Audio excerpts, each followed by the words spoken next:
Hello! There's a new update from your favorite GSM operator, AfriCell. For all of you that have struggled to buy cash power beyond $7,000, AfriCell has done it again. The limit to buy cash power is now up to $30,000. Oh yes, $30,000. Buy all the cash power you want from your AfriMoney account by dialing *777#. Where AfriCell goes, nobody dares to follow.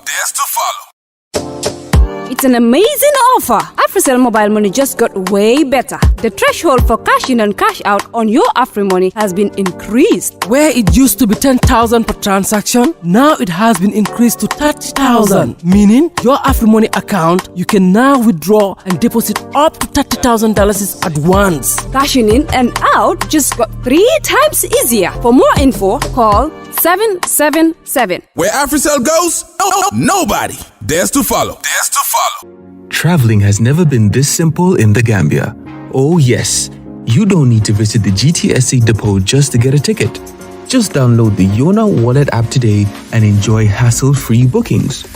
With Yona Wallet, you can buy your GTSC bus ticket right from your phone, anytime, anywhere. From Kanifing to Dakar, Dakar to Banjul, or upcountry routes like Kanifing to Basse and Basse to Banjul, Yona Wallet has you covered. No queues, no stress. Just safe, fast, and convenient ticketing at your fingertips. Choose comfort. Choose convenience. Choose GTSC with Yona Wallet. Yona Wallet. Your money, your way. GTSC. Moving the nation forward.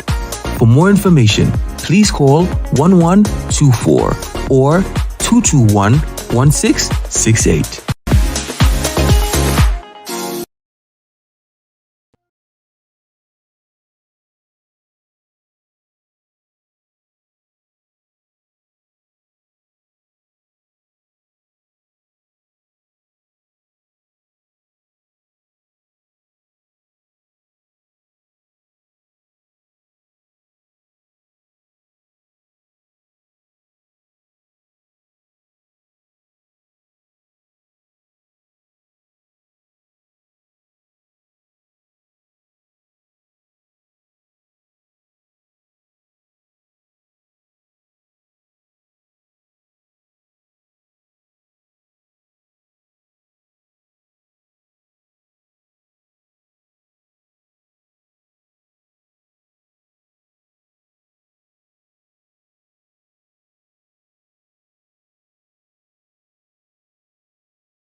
Si ɗum no fof no neeɓi immoɗen joni mi ɗowta ma ka place maɓɓe jan waɗen joni iya heɓa ko falaɗa waɗen kisam.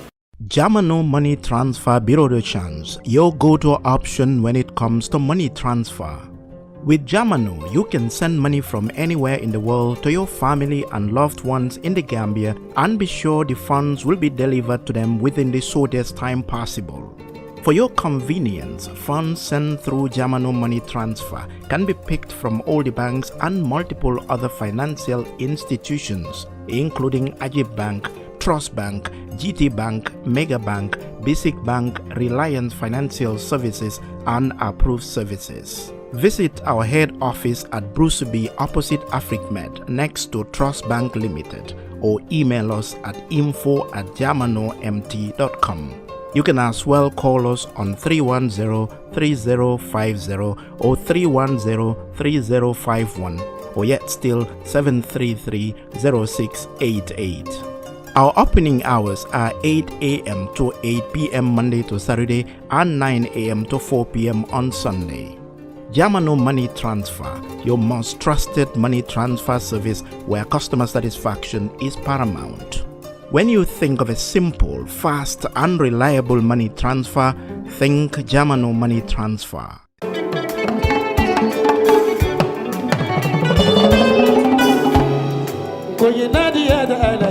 Looking for the perfect home away from home in the Gambia?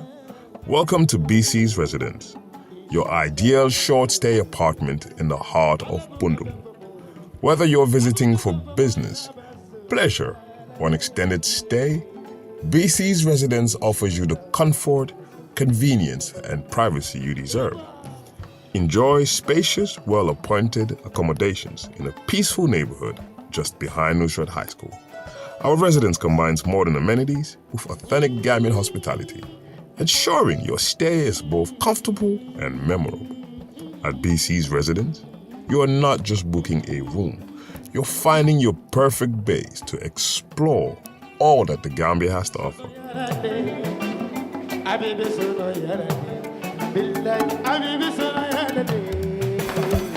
Ready to book your stay? Contact us today. +220 941414 bcsresidence@gmail.com.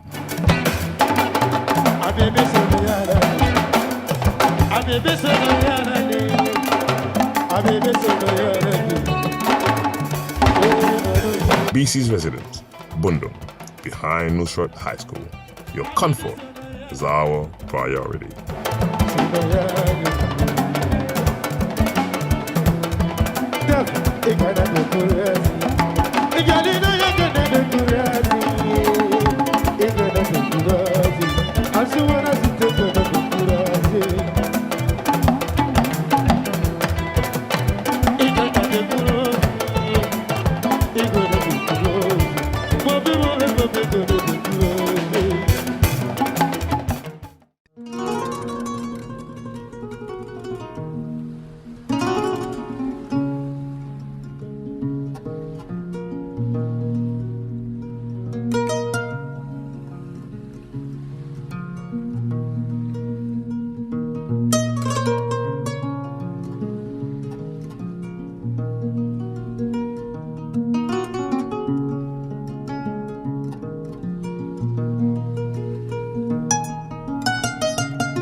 programme ñing kono bare wonyama waro do beje kamunta wato kan jam falen ka dete fanan waya sabu akamunda alla ko man rol ñim ka woltano wonyama bare kal tentu ko teke kal jeyi ka fale men ka si programme kuna o Ibrahima Jaraldi andu wonyama fa men ben fi studio ro bi o Mr Essa Dampha mi yalanka bo National People's Party ka fa baraka bake ayala hajul bula nyamem pour ka fam fi ñim programme ñindo Mr Haji Suwaneh ka fa fane ko ay baraka bake me yalanko wala UDP la funding ke wala nyaton ko ka fa baraka ka futam fi programme ro nyamen o nyama mbiye bula la wolto drop enen jiber la le ñoo konton Dampha baraka bake murtanam programme ro nyamen ko teke baraka Ibrahima Jara ngi konton ngetentu ker fadula management and entire staff technician ol cameraman ol anen di momo mi yalon ko wala ka blani programme no do ngal tentu ngal jey ben kaf ñoo fanan konton na bake mi yalla ni wala den ta platform wala bi men keta Mr President Haji Suwaneh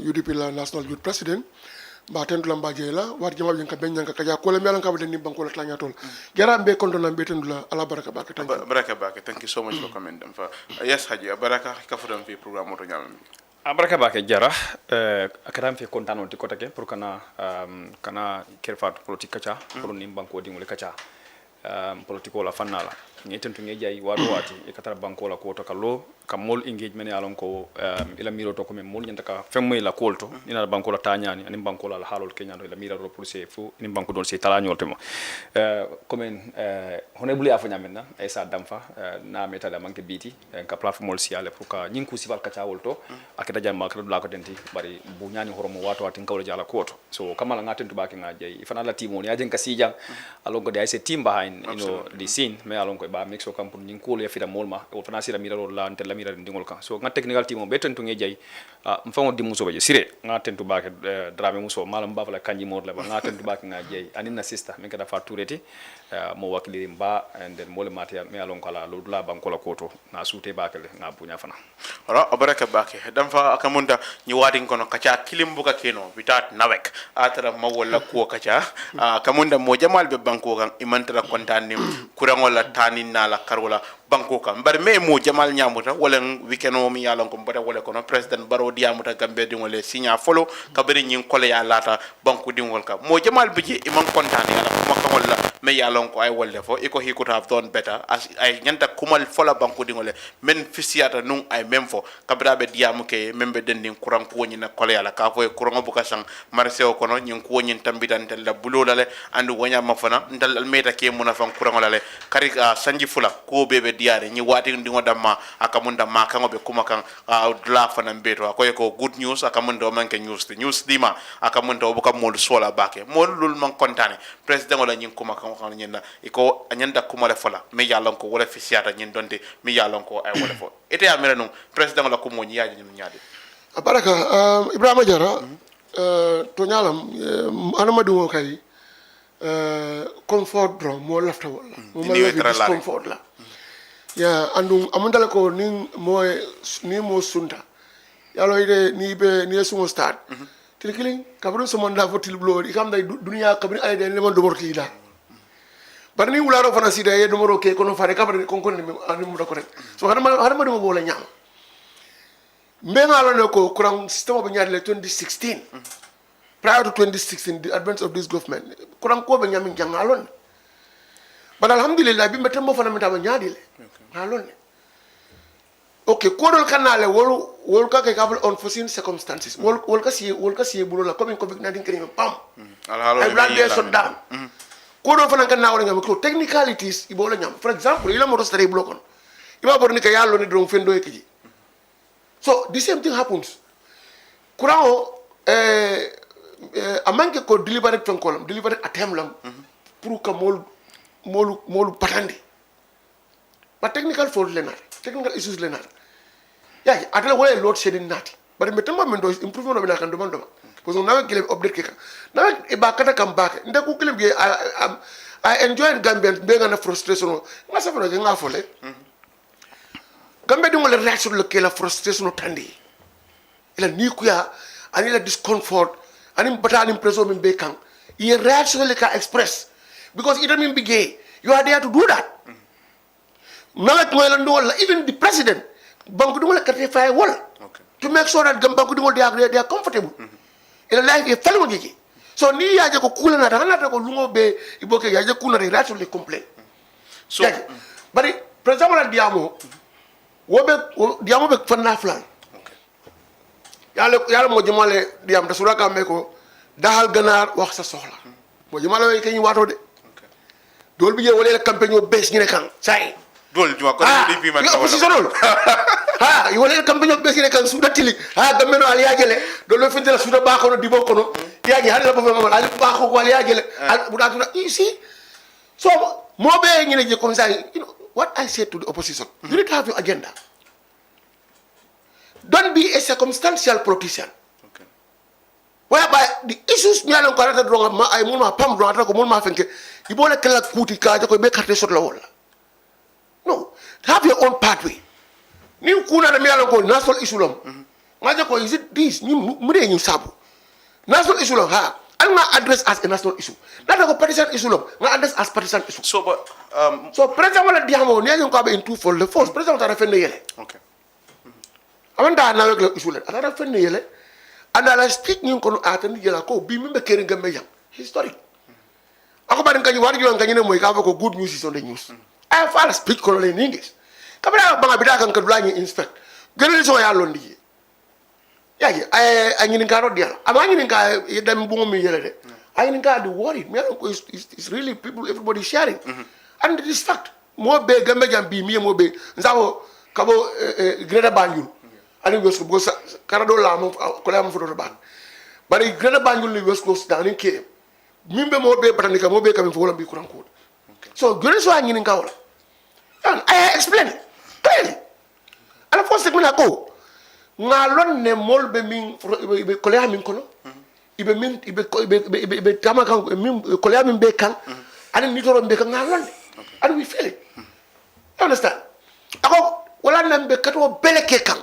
I forget I emphasize we are doing everything possible to make sure that the normal thing ngamuruge. Bero nyame ngamuru. So model bije mi yala. So saya ala kuma mi le on pick. Ake yalon ne yalon kumo ni abla kan ni siro wolam de. Ni kumo bula ni siro wala ka bala walin. Min ka kumo bula kan ibe politika ibe ko ni process kan. Bla e jadi ya moyle wala ka ha man ko dana kumo la because I mean for ya for to lay. I diam da gambe dingol lay in first part. Gambe dingol mi yalon ko wolam i man ka politician mata politikuto. Bare batari. Aya tandi wala ko ngala ko yalon ne. Ngala batalon ne. Bare be kato bekelale ka make sure ka ko nyi murni nan back abenu ndamento so technical problem olam aman asiaran to la bulotile ya na technical issue lam dulale problem so bari ni alson da do ko be kerne ka make sure ko ay murnan back so president ana ngi ndolu jaabi ka tuni ko ndol nga ku gelle ke jam ñu kuran ko fanyi fula ya bi lo ko kilo fula dron adon yo campaign round. So that was the answer I mean ki wole. So bari model bije president on ara fana comme mol mene ka si tele to ka jala he is not bothered about criticisms memo jala role ti mi yalon ko wolle ka kal ngamira model bije yaje ko akamunda anyanda ka bodale nada mol ba jala ke mantra ka jala ke senke kule ke da meya ne ka jala oppositional fana ba fo kan e koy meta diamala man sakunda la jannim bibe sila pour ye ku ke kuran ko in fact dol bije ba fo kan ko president barona la man sakunda wolle be kuran ko politicians ka man ke oppositional itelle ko be kuran ke la banko tonko nano bete ba janjande kan dal na erlan juro so je banko dingol fo ci diam ha yalo ndol man we have no issue even me myself I just shared my part of story I wrote it and I nga platform jamal address mi yalon ko ndefana ngatandile ko gambe ngonde amparo mi fani ko ron fara NPP lon e ko ron ma NPP la ma UDP lon na ko bim mo belo ibuga bala NPP ngol ko ne ka la UDP ni tafe de mo be fam fi jela fonde ndeka min ke holon so mbelo na tan mbelo nga engle na fata fana mbelo so wo kamala man dia moy nde example ya man deñ man la fa you know mimbe kere la tolay la fa and kurang bi metem bom minto amanke luxury anymore is necessity it's part of fundamental human right mo la fundamental human right long kurangoti ayenta dila mo la nyama so ni president ko be kurang dila banko bela in fact at kala kombo damati bi image bi bolon mantra wuro ke ko jambe jamite they are not feeling the pink like us hadn't been nata ko only kurang da gambe da malo da gambe shut down that completely hadimul dara selo they will not feel different so how about but imagine B 3 region to nyala wolam the greatest region that will have more share binia course but Gambia region we have 8 regions so 3 out of 8 how much is left is 5 now in the mathematical regional carola win to come will share me affect but in dol ni so me affect mo share geldo and wana ko region killing no mo killing affect mbegen da filal ko amanya na kala min la tamene wolente ko banko dimo be kontan ko do futa bela nyama uninterruptedly and even because effective. So, but mean social media issue will be unjustifiable criticism everywhere.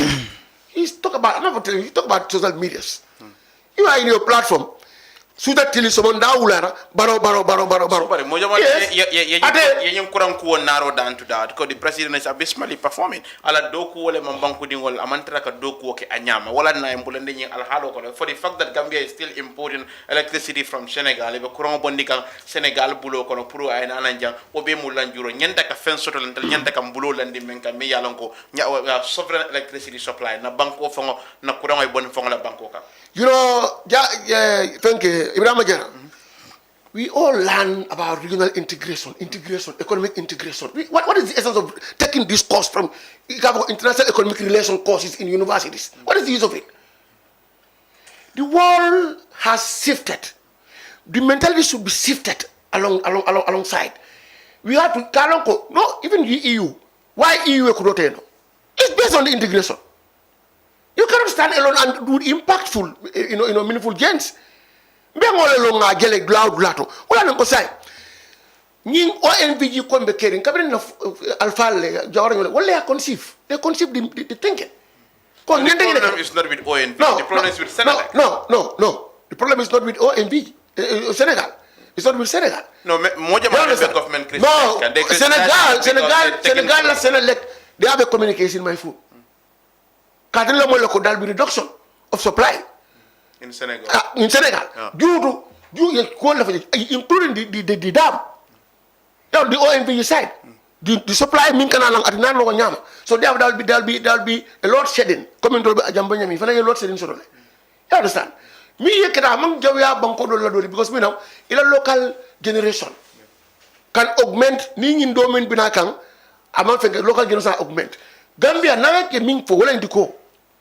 The problem with nawet wala indi koy tolu ila generator mi be maintenance kan wol man pareno ma wala parena ñu no fay update ke kodi and even yesterday ko do fa pareta so it all when they were coming when they were receiving their if good leadership if men jibe ka wolem nawe cannot wait until we have a situation and they tell us like we have no alternative wolem in a generator be wol the maintenance ka wol ñente ka tara on standby in any situation mi yalon ko wala joko ñen sifa nanata then they provide an alternative ya wala ñente ka wala ñanta kala but nawek la history gi nawek bi ñu massa ko nakana nawek da ñadi nawek was in total over 9 billion liability yani wala samana and that time me be keren gamen ngalonne yalla bi me dem ko ngabo 3 hours 4 hours 10 hours masoto but no de ga deliver sabala konde and even 40% wala connector. That's the fact. But the model they are still saying the president Bawani's government cannot give us any excuse. The government that came to power on the backdrop of promises, reform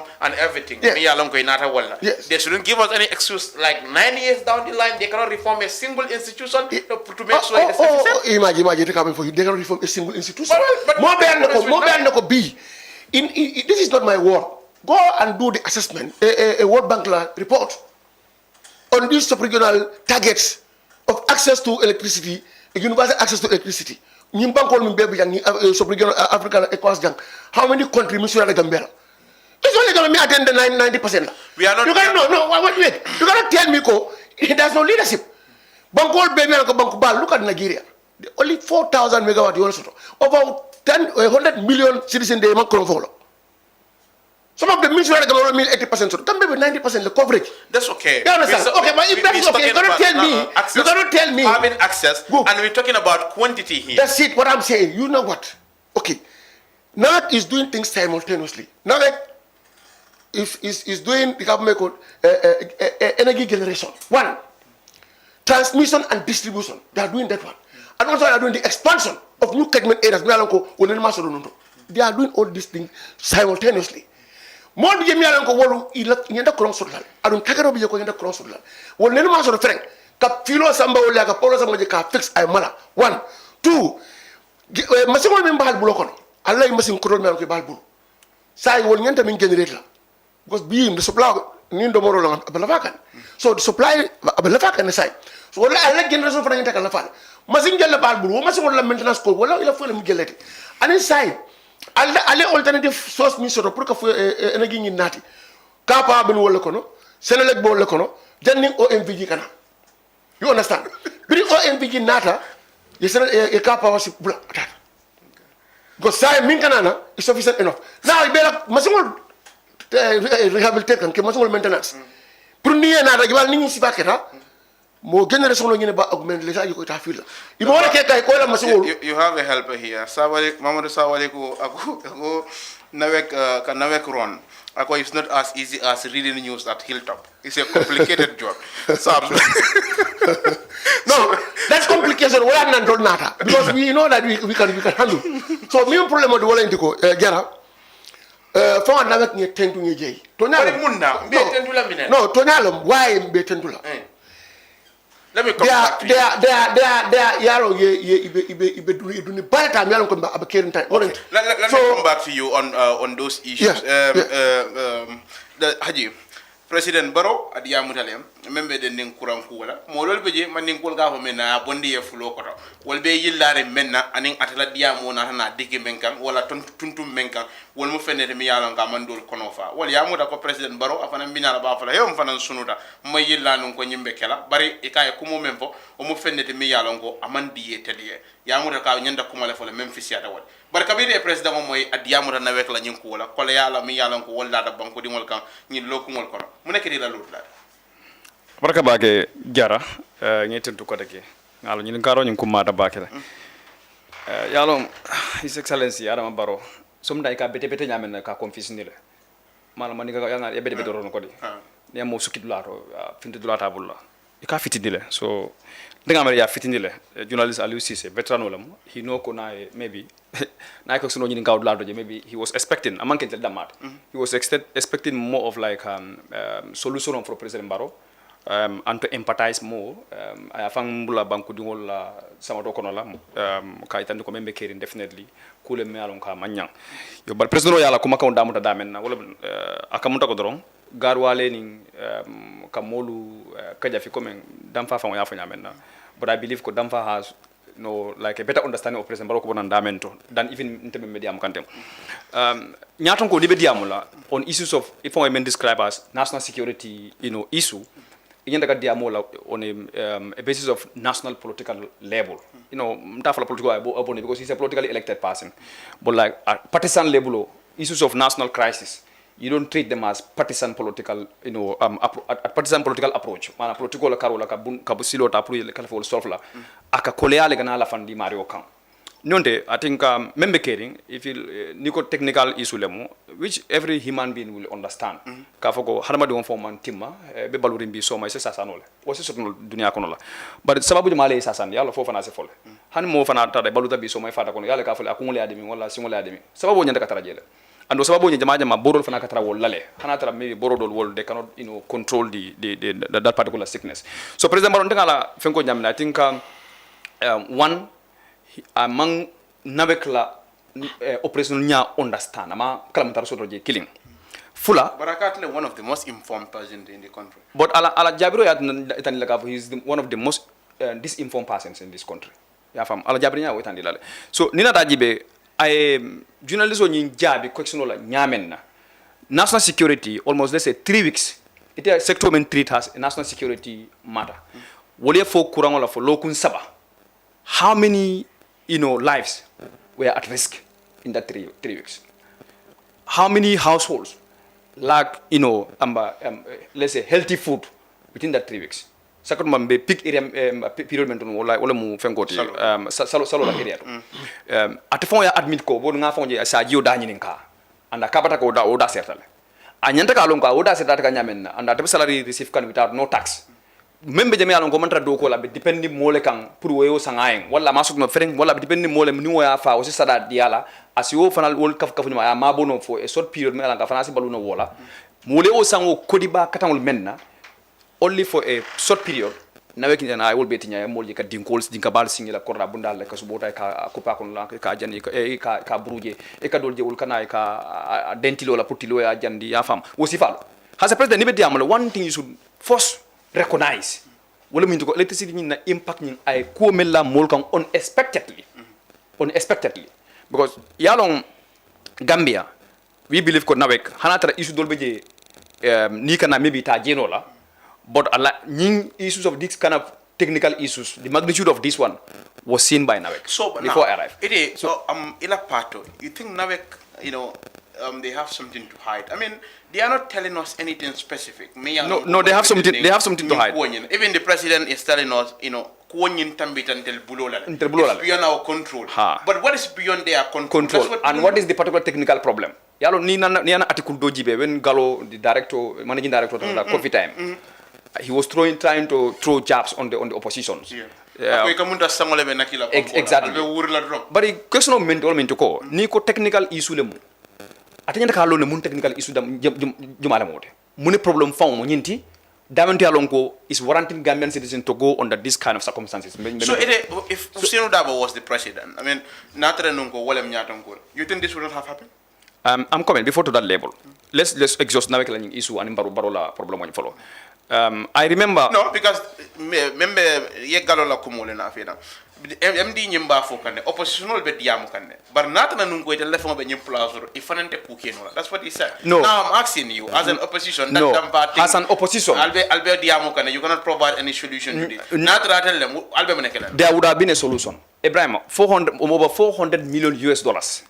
Womanya naka invest in any sector whereby there's no sovereign reliability. Malafakana point to understand. Nawek economy no jemen sa million million kemenanity. Dollar kodo. Men siata woti. Ya understand. Wedung area to area me alonko ite fon la the sovereignty of that particular sector ite ma word la comme banko fon fana fon ya fansot no kono la afon fendino kono la hanata nyim ku ya Senegal men sonaja. Senegal natra OMVG them they should be also encountering it kodi.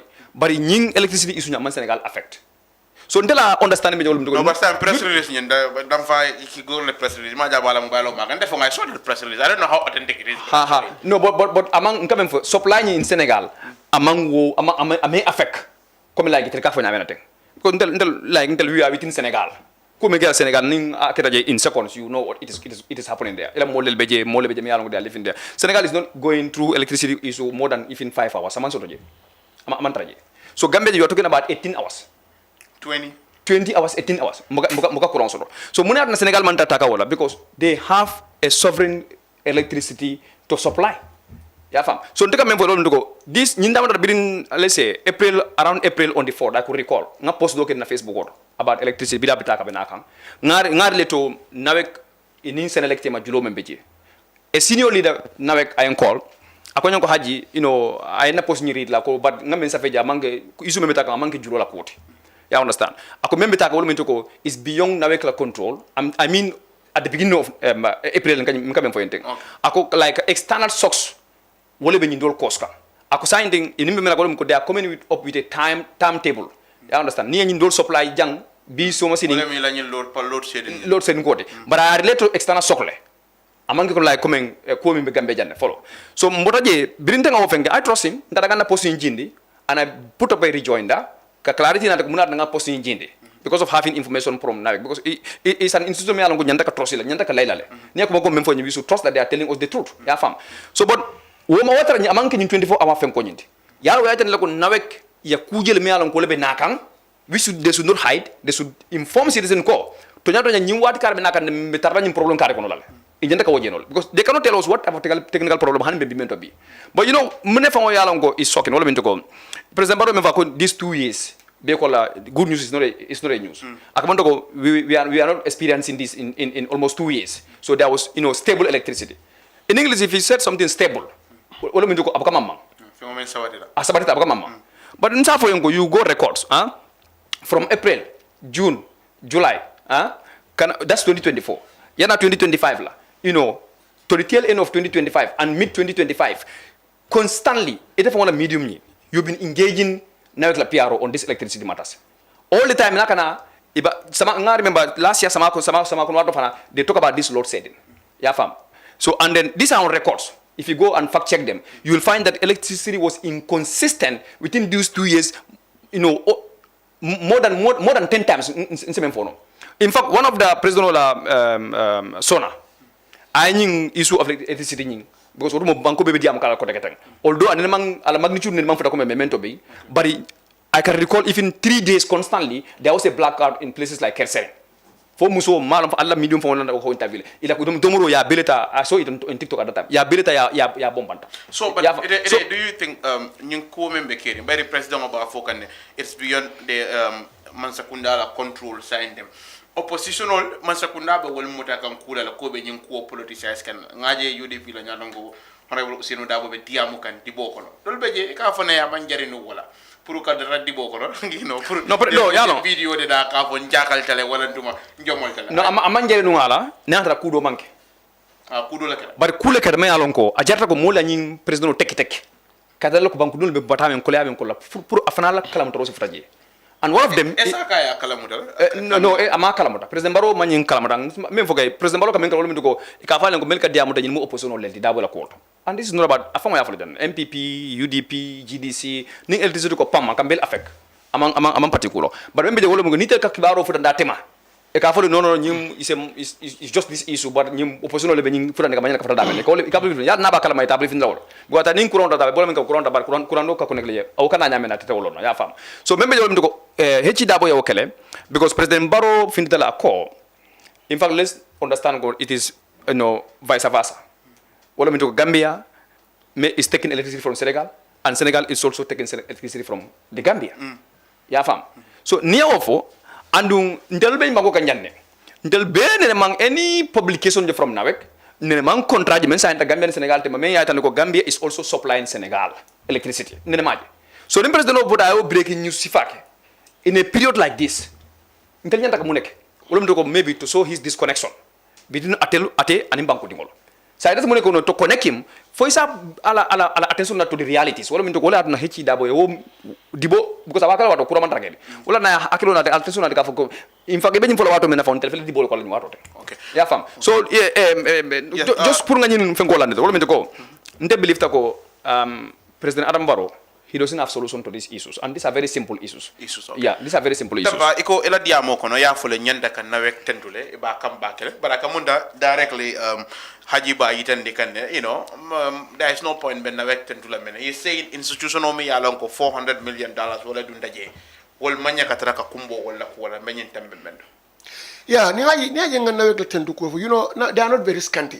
imang translating information o kam aduta akoleata iba findini kan ide mollebe nen nabe min fole bang bari ba fokan that's true they are very proactive in disclosing the information kala ko ngine be keri ngine keta they giving us update about issue kurongola ko nyin but what mo jamal deadline fanan dile ko akana lokon kinu fula yani mid june kono we can go back to normality problem o min bigi akana damnet wala la supply chain ni disrupt Senegal ning Gambia tema Gambia need 50 megawatts wala mina supply out okay but if I garden na bada Guinea Conakry if I garden Senegal we have like substations you understand so I end up not in some part of Senegal also Gambia station will shoot at wall Gambia transmit that energy to them so end of the month they reconcile like GSM operator Benjamin you see GSM we have 4 main GSMs in the country but they pay each other end of the month in the ikafanya ni fenko ni fenko ni ikafanya dele exchange calls on minkake for example you toya ede gamsel number so you call Africell you understand so on that off-net so they call it off-net calls they minke so they sit but they will sit like for example month or two ka reconcile the same thing wala na minka fa gurole ben nawet la manke gulu kuti de what reconciliation is part of their mode of operandi astano karikilin karfula they are reconciling ka pa ni nawek tema the same thing la sonu na gulole bela bara akanya but nawek once minister of petroleum once confirmed before the national assembly that senelek la julo bela ani afale ko fenke ka pa si no senelek 10 million CFA but yalla won be ka ngani won julolu ibali mo je montol disclose montol fa yele understand but that is normal ni mo be business kono give and take lo so it have local but yalon for Dampha we should understand also distribution line and also source yes if Senegal be muna fankan Gambia maybe that could be true about distribute kan naka tambinin Gambia but Gambia they saying is taken directly from Senegal kurangola ta Senegal sai min kamin fo sai Gambia kamin soro from OMV yo kabna mundo ñim pa ñi lan jawol OMV ji lan wol kabna nafa ali ne so danko substation min be jara so ma kabna nafa we have our share from this ONVG. No, we're not saying ONVG. We're saying that Gambia is taking. That's what I'm saying. From Senegal from that's what. That's what I'm saying. Yara, bem kilingol global bala babla global. Ngo ni krong bonin damto. Iba fa ba samala nang pleno ko na gina ja. Ay tatu the cables. Cable on yalo ko na bodo gena. Gambia and Senegal ñoo so la gina ko na ken. If Gambia and Senegal stand between us. So if I do not woli ay na Senegal station auto. Now Gambia in the 50 million okay, I'll send. They send their this thing in a package send them to the substation also. Yeah, distribute. That's it. Neither go Senegal for another blood of Gambia and Gambia Sudan wala. Yeah, it's about calling send in blood. Yeah, it's like that. It's integration. That's why I'm not quoting Koiko. This is about regional integration. This is sub-regional integration. To attain, energy sovereignty. Bang Clinton kenola. Hani EU na ye kudote no. Amen kaba ko indi. Mina ne kata ECOWAS. You forgo part of your sovereignty to international organizations. We all learn from it in schools. Ni ma so wala UN. Mina ne kata UN na General Assembly. Ile sovereignty do yolo kundu ya dila. You go act on our behalf. It is German that can present. It is sovereign radio to get the president, but they can act on my behalf. So it's interconnected. For all understand ko. I tell you for the government na ko me do na weto. Ya ne ko lo je, but me for anketa. Imo je.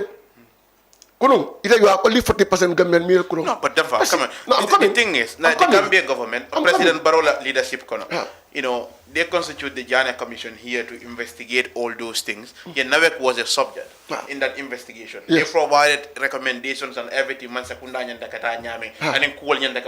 was a fresh start for the government. 9 years down the line, you cannot be telling us that already you have been given a solution. You can give solution to on paper. But now put it into practice. It cannot be as quick as you are saying on the paper. It is in 3 months. Let me tell you. Minister of quarterly report, the people were attacking him, like they were telling him, Munatina, you are not investing in Nawek. Muna member Kerim Bagoka and things like that. That's what I'm saying. Congo, there's a lot of priority areas. Nawek is part of that priority. When Masakunda came and found Nawek with liability of 9 billion. So 9 billion in World Bank Nawek support. That's why you see all this infrastructure we are carrying, including the Jambu solar power plant and Mingenda Garasoma. And also the Massimo Dolmi Alonco is being maintained by and even Kakapa's new Natina. We so tap intervention let. So say Ning Masakuna Nadeko. Nawek mu government like institutional, government like from quality enterprises let. But kono min nyanta Nawek willing the price gambi wol samba. Science akoro Nawek bulu. They need money. Now, you have a guarantee like a Kurosoto. Masakuna le guarantee. No, but that money was in. But somebody could argue that government more than Nawek and the Gambia government are not fair to us. Sanji killing Sanji full of common and Nawek ya cash power dala fajan. Obey a kamem for Walem, Puruka efficiency na fi in the doko. Banku dingol kumbora, but iba endu kan iba jokan. Do you know? Masakunda is paying $1 billion Puruka if subsidized. It is price to cash power subsidized. It's like they're doing on fuel. So say I get for you go. I don't have $400 million in dollars, but $1 billion for the pasta. Electricity is very expensive. Think of that. Very expensive. It's not a child play business. You understand? Say be Gambia bill need me get it. It's 105. From 40%, me and Kabinu 40 megawatts. Say 105 for. Say you 60, you 40 something 50 something I call about a within this short span. You want this into London? 9 years down the line. I didn't say Lulu. 9 years is Lulu. You have been in existence since 1965. How much do you have? In that 50 years, 30 plus 20, you only have 40%. 40 megawatts. Now you are talking about 104, 105. In this short span, in less than 10 years, 50 something nari. It may think you're doing great. It is 400 million. But say, be couldn't tell area to jump to a crown country. Be a yadi. And I say, we are not saying. That's what I'm saying. We're not talking about access. Now, what we're saying is, we're talking about quality. Now, President Barrow and his government, banku di wallahi the reform. That reform, the impact should be seen. Modobe jesa for no kurango janjan might be easy. Now we're talking about like giving us the quality that we needed to make sure we have a stable supply. That's what I'm saying. Go. What am I caring? Couldn't have me disrupt. What am technical fault? Technical fault. The Gambia government should be able to tell us this is what happened. That's what I'm saying. This is technical issue. At the center of this generation center, that's what the problem has erupted. Any officer statement from those people? No, any officer. No, now shouldn't tell us. They should be able to release. Those people have no right. For the fact that Gambia government, for the fact that Nawek, they will a problem when you can't be banna water mina, and it's like a press release men fin the water will be nyokono. I so what warrant the. Hani imbemina, yalo sere like Senegal do info. Nara Guinea ya soto. Guinea fana be Guinea di ngol inform la Gambia reaction wala ben do inform la nawet Sénégal kan inform us Sénégal kan do inform na ben do inform la and imagine we have a right to put them into question. Haji Khan, he said President Barrow doesn't have solution to this problem. Yalla wo mu kacalti yalla momo ina opinion la Haji ngala opinion no respect ate bola fala ni president Barrow ni president wala ma soro heki dawo mi solution soro du mi ay ko president men bigé ah awu ma solution soro sa heki dawo mi solution soro yalla za fala ko bu wo ko no solution soro yalla sa because ate ay ni mi be fo kam maje ko yes termino bonni ko UDP government they will do it this way differently. They will do yaji ngal ya ko no they don't have and they don't have nothing ko don't have father win that and is keep but ngake len ko gambe di ngol la process do ka express wo mu kula di mi yalon ko nde esa fa ngol laftala because wala ka tandi ko we have a listening government because akada yana feri wato yalla ila government ila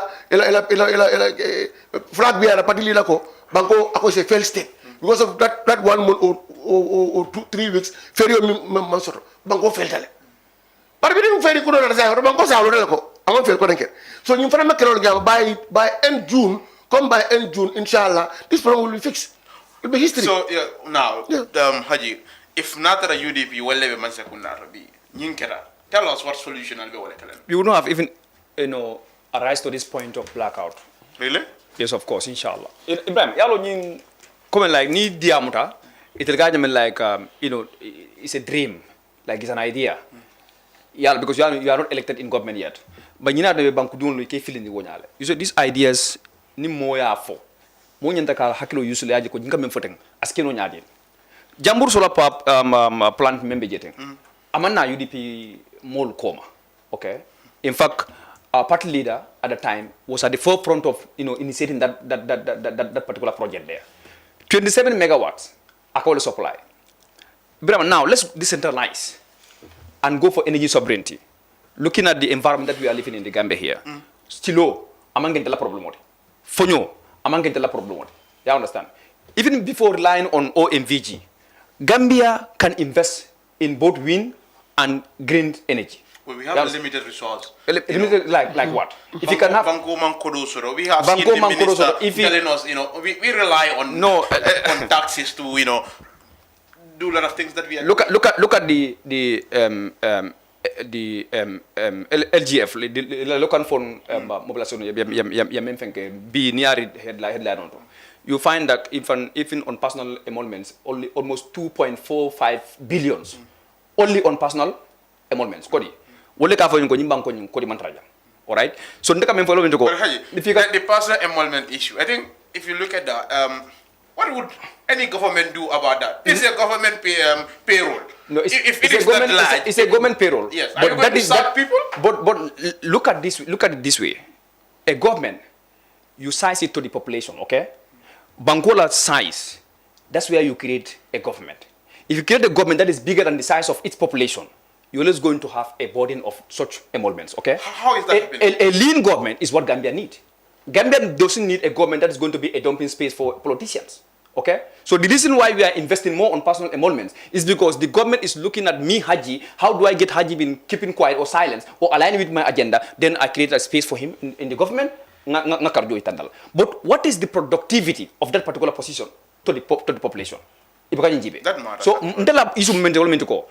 energy is a source me alonko I call it is human beings cannot go without any energy today. Like courant mukul me alonka manque privilege is not luxury, but it's something that is a fundamental human right. So what fundamental human right in the perspective wala na be when that ECOWAS 300 million electrification project nada, World Bank, African Development Bank, European Investment Bank, they chip in. For the Gambia is at 90%, comparing it to other countries. Why can't you also compare the 1100,000 square meter with Nigeria? Ntehani even let's say Ntehani even a village is in Nigeria from So but having electricity in Sare I always go for quality than quantity. No. But having electricity in Sare Purasu, like that far, like Damvabe Memfoka, access wise, Purika Wasoro, you think doesn't worth thanking the government for that? Let me come first. You don't create quantity that is going to be burden and a liability on the people. Okay? You create quality because government is a process. Ite bola jele, is a continuous. Ite bola jele, modern nari. So Gambia ngole men sulabe yenyi nka solution wala. One of the solution is not until we binu. Even though OMVG is existing, but spending more than 420 something billion, dollars on energy, yet still we are depending squarely and entirely on an external source. Where UDP would have acted differently. No, not to send, not to amanke galo by follow, but the policy direction on investing on green energy would have even given us like today as we speak. Mafo they just come and launch it in the next 2 months. They have we have launched a 50 megawatt green light energy. No, I'm talking about as we exist today. URR would have like 50. We decentralized URR would have like let's say solar green energy 50. It's about priorities. Utilities are never enough. You prioritize. Money from solar quote. That's where you create. But Dampha is saying it's going simultaneously. Simultaneously. Adam Barrow doing roads, he's doing electricity, he's doing bridges or whatsoever. In quantity, he can talk about, but there's no quality. By the time Adam Barrow bolaje, another government will come and repeat the same roads. Instead of you progress to another one, even I was will continue. And that's why when Jammeh invest in the Bundung Highway, you see Barona Dadrong, Silo Mahan Mebang, Baro Fana, I repeat Kodi. Answer Silo from Mambano. So, yen a government, Nimbe de Pansokela, Masakuna de Pansokele, Ninde Boraje, Morujan can have blood or Kumase, but I'm signing Dokam. But white elephant project will come in, all into Polisa Melango, they have been on what you not be Toria for the Janni, Gondela Kule, and Toria for Dro, Wokanal Drong, I pentur, I tell Hajo. So by the time it's about Nakafuna could do Tinaro, at the Boraje, Modomana Koteke, would like you have sailor Concorec, you're not in the Gambia Bucatano. So let's just dump that kind of concept. What development among development? Womuleka banko di kata julo taitoyala cannot be defense personal to their quote.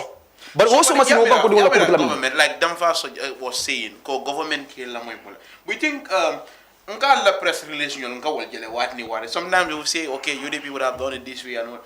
Yamera man sekunda ke la moyala because ngar la reji dara coffee time kaino kala mo sa ko he felt been vindicated akamala jam fa da meta diam la lela kabrin kuno almal la moy sa felen dun dañu ko yamera baro ke la moy UDP la anyway hana ke la moy la abu ke la moy la bankola intisola karola akela moy la le on est partisan based ka comme UDP ko diam kan comme njawol okay by the time ate problem lon na otuma dunda ko la ka fo de ni ngalo because akan misal ni UDP diam do wati na ala mo at the partisan level ni ko ni keta kan misal ni ngalo no be UDP la ni kelale but like vraiment même fola barole man sakundai wala mi to ko nyim banko nyi we need serious business you see kan mi foto ka fala maybe UDP wala bi diam they are speaking like this or be no there is no opposition me left I banko in a stagnant way like me meant to be. But the country is stagnant. Of course, it's backwarded. That is launching projects. He said every week is launching new projects. Baro femfenda dabi niya bule noma Atlante mo be ta salikenye baribu. Loptano me yara rufo da mama me rufo nyati nyata je. You understand? Loptano mama me rufo nyati nyata je. Ta di same baribu. Ha? Di baribu. Ila ujaba kuna silo nyime. Mara me gali ya loptano me yeme enogire Dr. Samara me nje. Ko kay nga rufo dalal. Mune Samara ya. Mal fu nyol fo. So ga boy wolum. Nyini mandra yirwana te kam because banku don sula dala. Nyini ba yirwana daga fo nata danko dorong ngata dorong ngake je dorong. So ma sini ngabe bulaje. Iben na ko ta kan julol la ibe julol sele kam mol kan wala because of so yanin kurang ko nyi membe je kam ko like asai na lalon ko mol ka falen ko kurang is public good. No, money ma for kurang mantra public good bankola na fat no mol ka men volmen ko nimman sakunda ka investment ok sectors like kurang wala karola inyanta ka lonne ko the sustainability of that investment inyanta ka wo lonne janne ka dunga because kul ni mo dunta ko idal they cannot go without it okay ni mo la courant ne dem ni courant man tracker they will feel it so ni courant ni supply ni courant ni provide la wolin inyanta ka mune follow consider ni courant ni narin kola mune nyanta ka tra ko man as far as maintaining it is concerned ni buge mi if Haji is saying that if President Barrow cannot provide solution you live in a country that is stagnant absolutely Barrow he cannot amanna problem ol jarano wala yeda what's yalo womu sinama kumoldi ngir mu sinalete isi na la nyaa ne ko yalla pare ñi ma ne mo ji ala do ko kendo pare bu ko fanangi because yalla ke ma ne ka ibo le ñam bare do gamelo le bulu yalla ngana election la amanke problème odi if but the opposition think Barrow will be sacked. No, why? Wait. We are just 6 months, 5 months, 6 months along the line. The ultimate choice, the ultimate objective, the ultimate decision making body are Gambians. Say, ala lambiro londi. Luokono. Handela biro ngoro. Lambiro londi luokono. Labing. I do Gambian bulu. Yaron kuno se wona dampango mi kuno na fa kuno ye wolonne. Ala alo. Gambia will be, nobody will take any decision or make any decision on the juries. No decision will be made in this country on the jury. More. So how about those that think, President Barrow disappointed them? I mean, another the kind of energy, commitment, and promises that he made. 10 years down the line, they are saying, we see in barely nothing. There are a handful of people who will say that. And those handful of people, they cannot even tell me why President Barrow has failed. Tell me. President Barrow is developing the country simultaneous, all sectors, explosively. All sectors. This is only energy sector. You found it at 40 megawatt. That's the fact. Now you push it to 104. 104. You are telling the demand. No. The 104. The demand. Yes, the demand. The expansion and the quality. I'm telling you, we have 8 regions in this country. 8 regions. How many are complaining? How many are crying today? Is it not 3? So the rest of the regions, you want to undermine their enjoyment. You want to undermine that one. So they are not part of Gambia. So because of these 3 regions are crying, that we should say that the government has failed in that energy sector. So at least we have to give. But when you look at the preference of needs, like the people in the... No, there's no preference. It's human right. It's human. Let me tell you one thing. Understand that. Let me tell you one thing. There's no preference here. It's basic human right for each and every citizen of this country. Whether you live in Basse, you live in Faraba, you live in Banjul, I should enjoy the same thing as you are. So if I have an issue in my area, yes, you should acknowledge that one. You have right.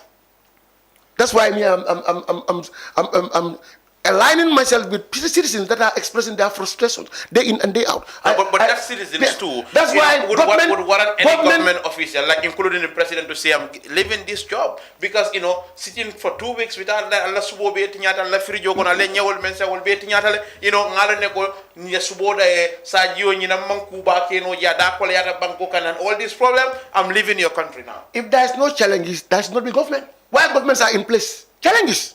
To tackle the challenges. To ameliorate the situation. But that could be a contingency. That's it. No, that's what I'm saying. When COVID-19, visited the country or in entire world, what had happened? We all have seen. But all like this, but we tackle it. We tackle it. Yes. We minimize the adversity of that pandemic. Many people are saying. So now, and also ferry issue also came in. Today, talk about ferry. We tackle it. Ferry, yeah. All right? Now. It's not tackle. It's been addressed.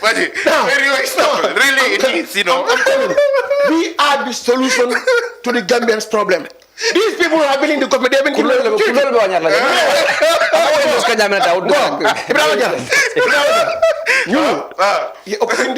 opportunity dealer. Ima opportunity in Karino for filter. UDP. Oh, really? If the government cannot send you flat. Yeah, I'm going to look at me. So no plan to but il track records in public office. Ni reforming back of the track records. Believe official to. Ni a clean for plus in the time for minus. But they are saying Usino that Amadou Sane. Maybe no man the time for minus. Audit Nanaman Nami along I will talk when the Keton on the Jamala Nafuloka Kasara or Antumaka K Dabula Kuro Mendis Silomanda. It's a time for minus money for out of an interim program for banal. Maybe no call. No, what except you near again the falling. Nintara auto. No, what even a principle of water broken. But Kabri Findra Masakundakono.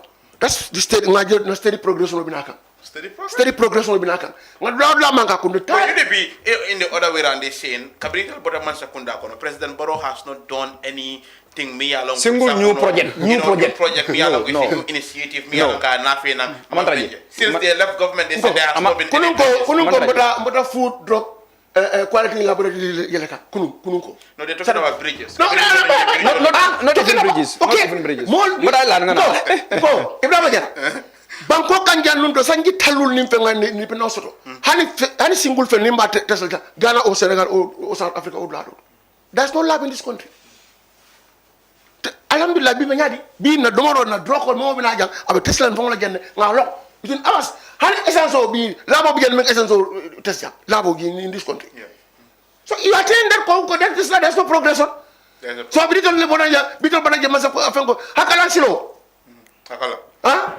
Foito le pioneer Suleiman Sawa wal for Foito le pioneer and Suleiman mo deputy the bill will come to the parliament.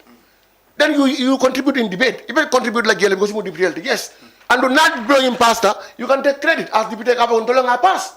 And that's their job for their oversight functions. But Kabako, Ndolamas Birimba Masakunda, we formulated that policy. In fact, no me point le governor Silo general ko silo doku alnyanta bangina doku alnyanta kanyineke mo janet sando ko na silo mak ñu no sando ko kuma andi de because imagine bi ka fa ko sando ko ko la kraw mi ba enjo ka man kuma ya banko feltale ba ko man ko man ra enjo ka sando ko ko basé ni aji dara salo basé ko la basi ko basé sun ko do ja findal tiktok ka ko bon ko sa ngi jolal ba enjo ka be deri mfana ñi waat ni ko no alfa tara wuro la do ma basé sun ko do ja fo haje da ngeen da basé ko support la fo ko ele so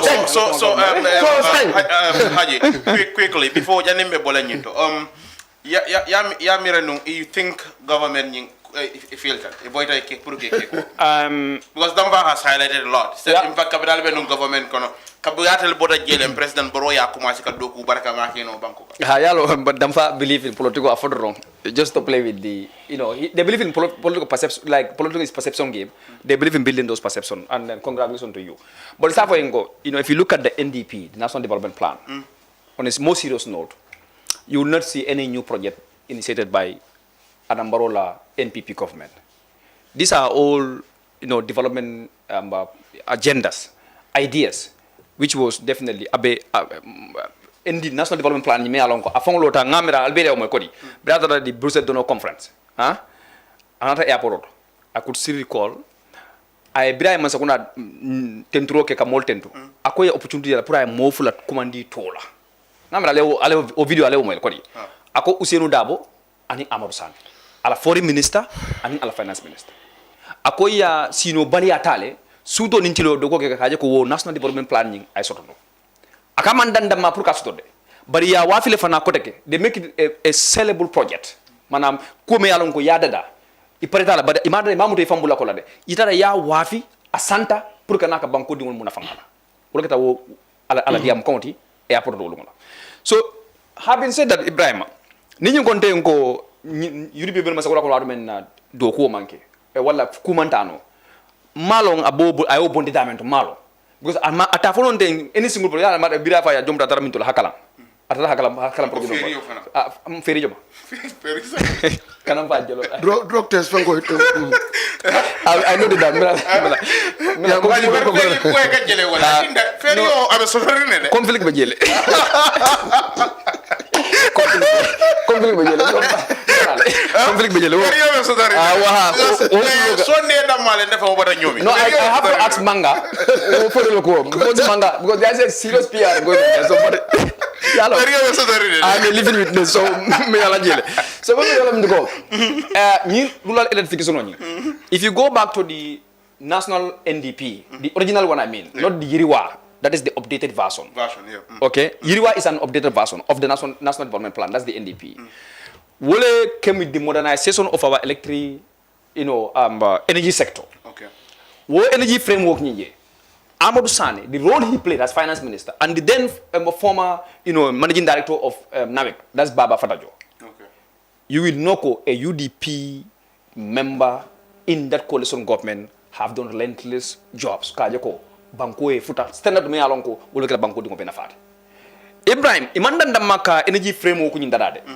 but they make sure that they look at quality and affordability wala min ko ay kek fen me alonko abe kala sala anum fana ko de banko dingol fana ya asoto no anyama astara manke kan donoti wala mu a la price ni ngasona ya ba yalo nim ikodro be invest la damale just white elephant project mala ko mbatu ngake do danko do akamen ko lo min to kuron kata jele but kuron manyan ka dandamma on a household supply level at a household supply level ko like banku dingol ko ra ko ndama wala kuron so dama tel hajol kuron nyanda ka tale at stage mi alon ko ning company investor na jang company bal na de nyanda ka lan na kuron ka fa ko nyinde ninga na company na jang nyung company nyinde nyi lañ kuron nyi sen nyi company ka ronole just to create employment job for the people bari intel lañ kuron me jambi company jama kana jawe kamule yar nek murde ba na kuron man reliable anu na kuron fana amang baraka fana quality tato and is very very expensive compared to the sub region you understand na kuron is the most expensive electricity among the sub region here one of the most expensive ñin tundo kanja yalon adi amuta jang kula me yalon ko development bel nata silo la karola lambang kudol me yalon ko lebe ba reform la karola lambang reform is what bring problem between Adambaro and UDP comme ning afan yabal ning ko nga jiwol ko la ci programme be keno wala karola but energy itself is one of the things courant mo ko me yalon ko if there was a serious reform comme UDP la molbe yinjo ya damta no nyamen comme ngamen falom bi hanata OMVG had a technical problem Gambia would have taken its own independent supply of energy without relying on any third source yeah fam but because mansakunda ni mango prioritize they resorted to what temporal ko me yalon ko if in this energy supply from Senegal do you know Amadou Sané contributed to that but it was a temporal agenda kan nga Senegal fenge that bring that occupy Westfield nada Kuromantara Nunja, Navek was suffering, so they find an alternative. Let's have Senegal source energy from Senegal to Ensoko, Namol Betamin signed in temporarily, and that brought the issue of the car power. But these were all in line for Gambia to transform. Coming in the short term. Yeah, in short term, yeah, fam. So Gambia na finting bola energy dependency kang na energy reliability for asoto at a sovereign level.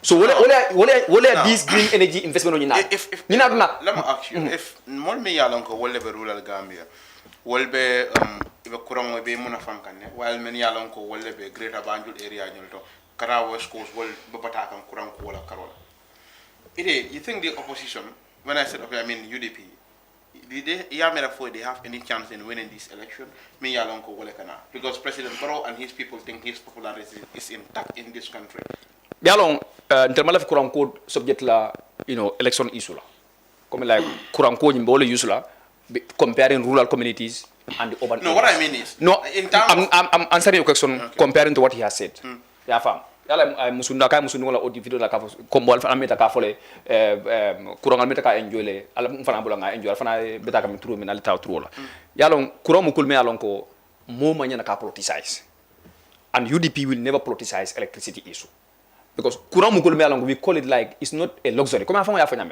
This is human right, people's basic human right.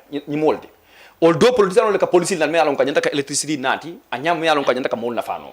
So ndelo believe ko whether temporal or permanent, baro la governance system oni Gambia dingol will inshallah never vote for baro la masakunda pour aina kamarela kotake. Based on very clear principles. One of them is that this is a president me along a force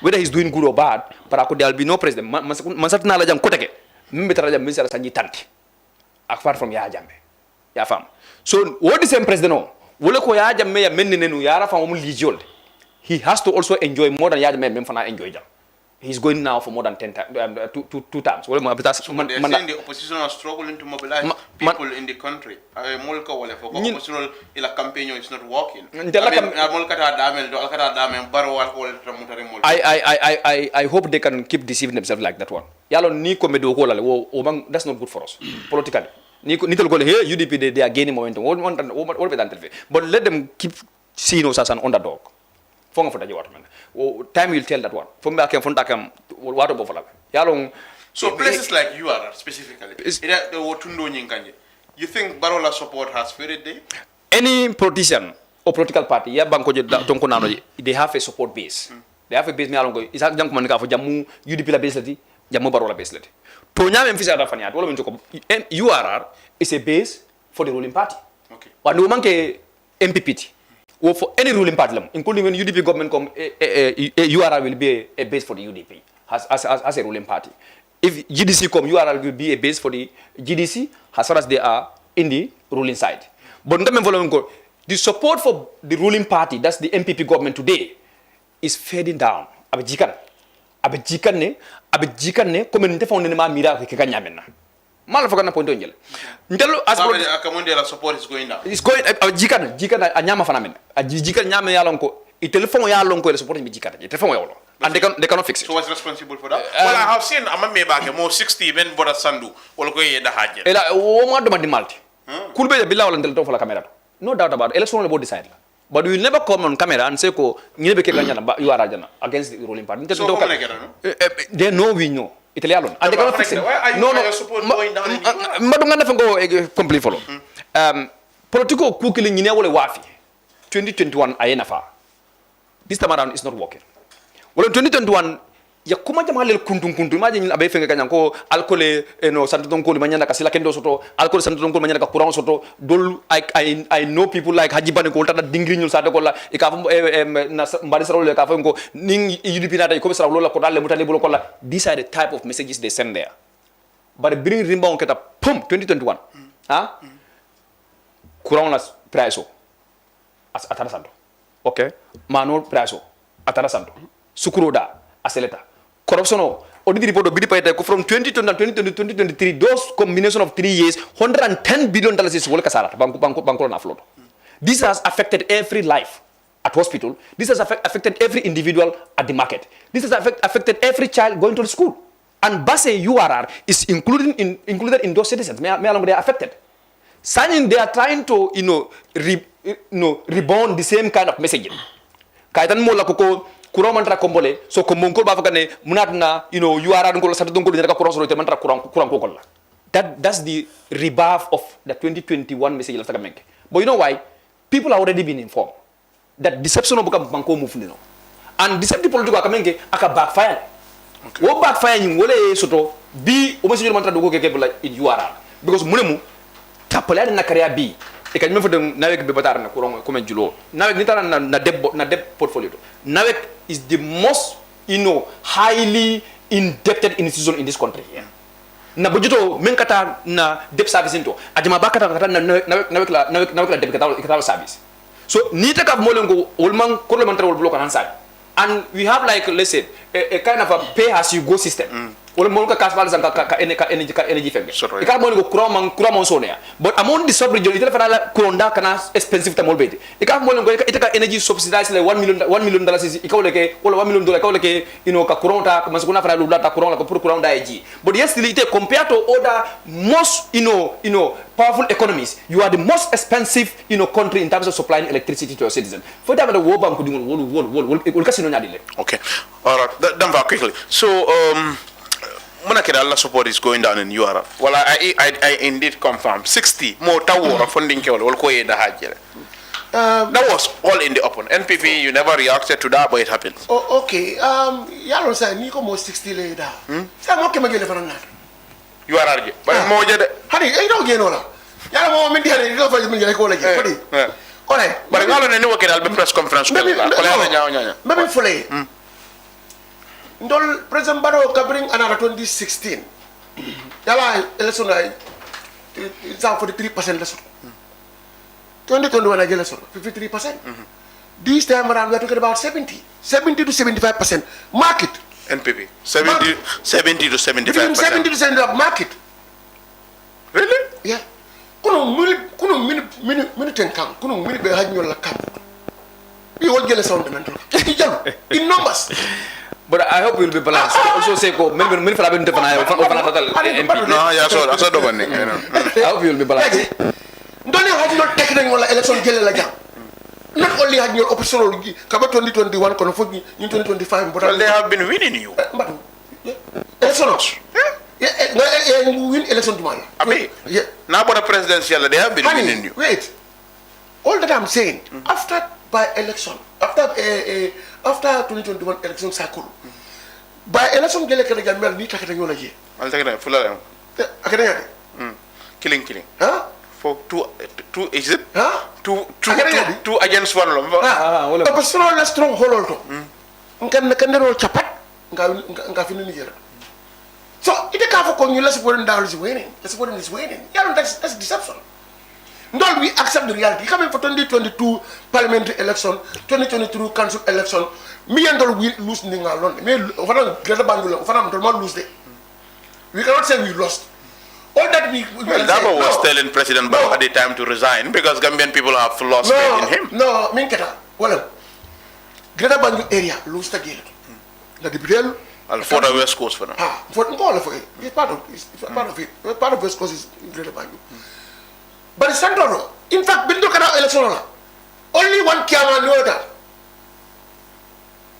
Almost 6 or 7 baby UDP broken. Is it not right?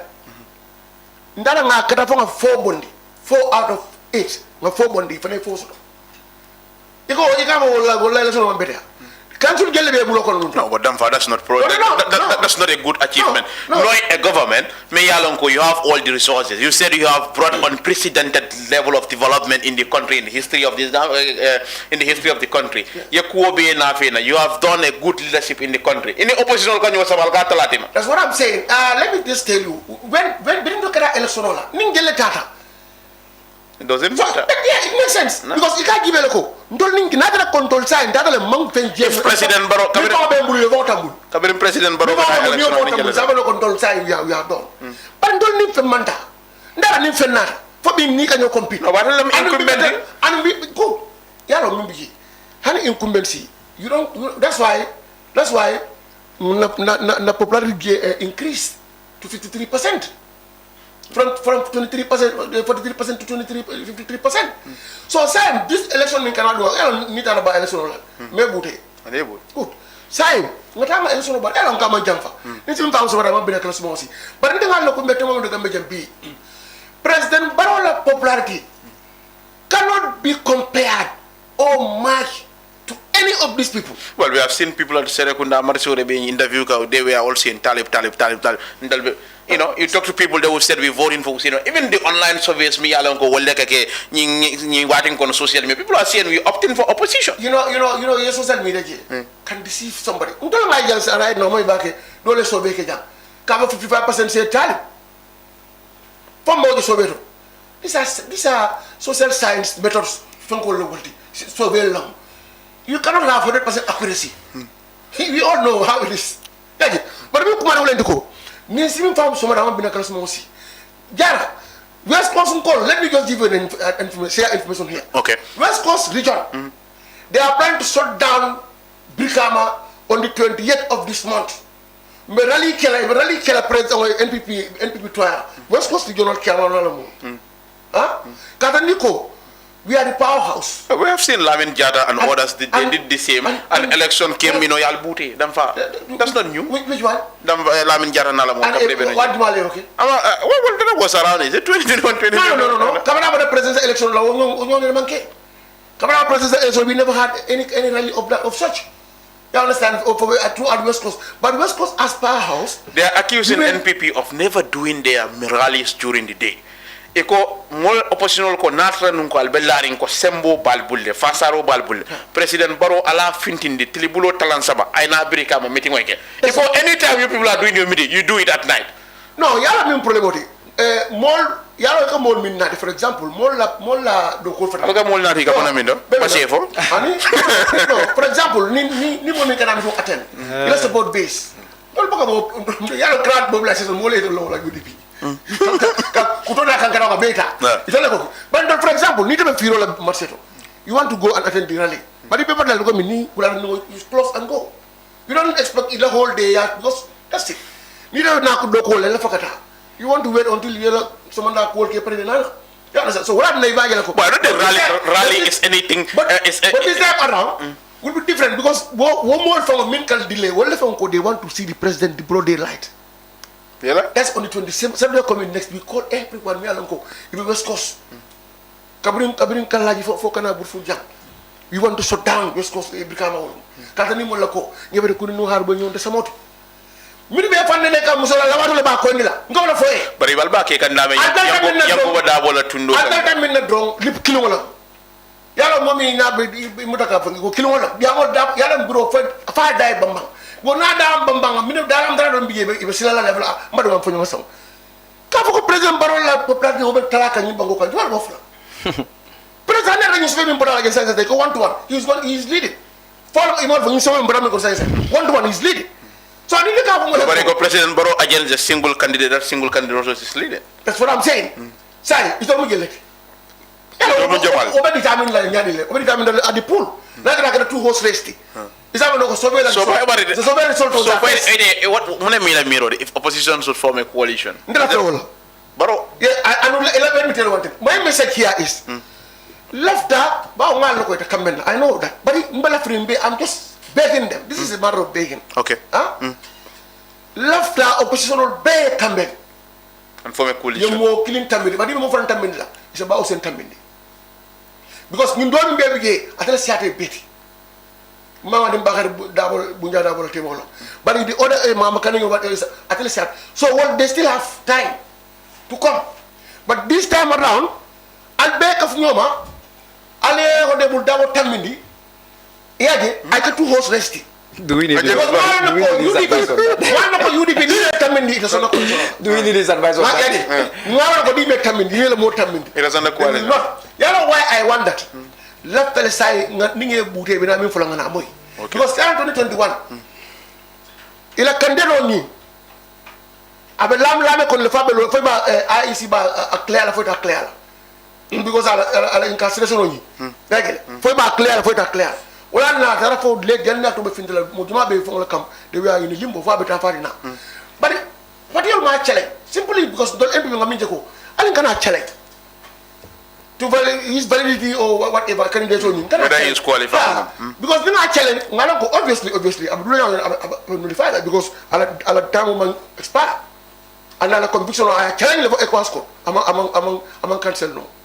So ninga challenge abita mari ko look ninga challenge ya da withdraw they don't like it ngabute abale ko ma ke ba mola na defo ko bi jenum abako ibaji ko ala bulay na ni nga bondi sa ni na lo bi na fa yo sa ngi bondi ko sa ngi ko leso yalla mu de ka fa ko mbawut la ko ñom motabu iko be ba rawu la ko sa ka fa ni makka fu ñoma agi ni makka ndey bonno so that means ko they are very sure ko ya rafu mo baro bulle okay wala ne manga ni kliya songu kliya may ka fa ko ni makka fu ñokan ndey bon la sa la te ka fu ñokan ye mo clinton mendi weke alpha font ibara sai ni ngi mu de ko ngisa la moy ko de gal bi na be fa Haji, so Janim Bella and all Yamuel Dampha is too optimistic. He said they're going to shut down West Coast.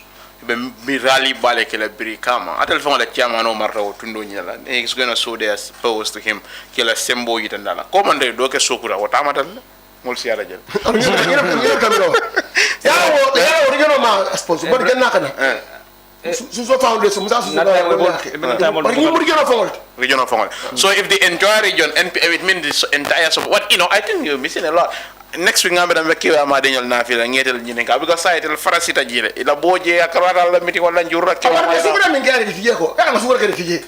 I never go Yalo Dampha is talking on a point of desperation. You wish tomorrow will be an election.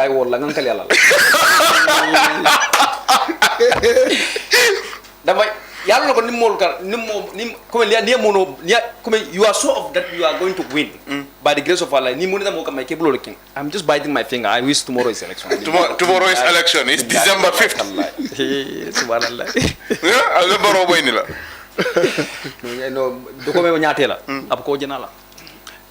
So I think NPP, if they should mobilize in Birikama, mobilization is the cheapest.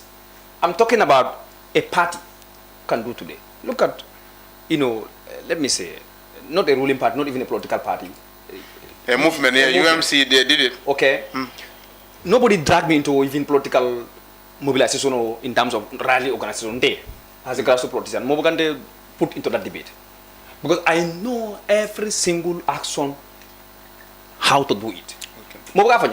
In fact, rallies in UDP today, We don't even sat and has a team to discuss how do we do it. You know why? Suleiman Saw will only want a rally, will just send a message in it. He said, no, I want a rally at Salkeng or in Sukuta. Just that I cannot think just apply for the permit. Permit to send permit to you wait for the outcome of that rally. So rallies are not UDP graduate out of a meta. So it's only traditional maybe but you want to get ambience from your own support base, you want to talk to them, but for us in the political is advanced, it's at another level. It's at another level. So you think you indeed know NPP is going to pull the crowd, but Barrow has no support in the No, pulling the crowd, I said, is the simplest and the cheapest political. So, but what's your argument? Is it NPP in real sense they don't have support? In real term, the support that they have before, with the political deceptive words of Yamel San Moli Atari, the fear mongering political Yamenkin in 2021 will be better as a role. They have nowhere to rely on.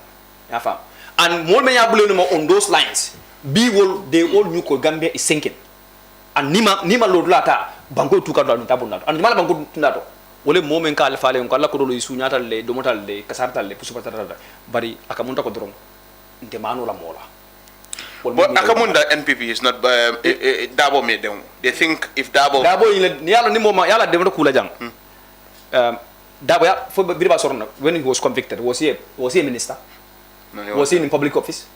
No. So he's talking to people who. No, but I remember for a while ago. So no, I come for me. If Dabo should lead, he's saying. I don't the reason why they don't come like to build a like a flimsy femco exemplary comparison of 2020 not allow means they were.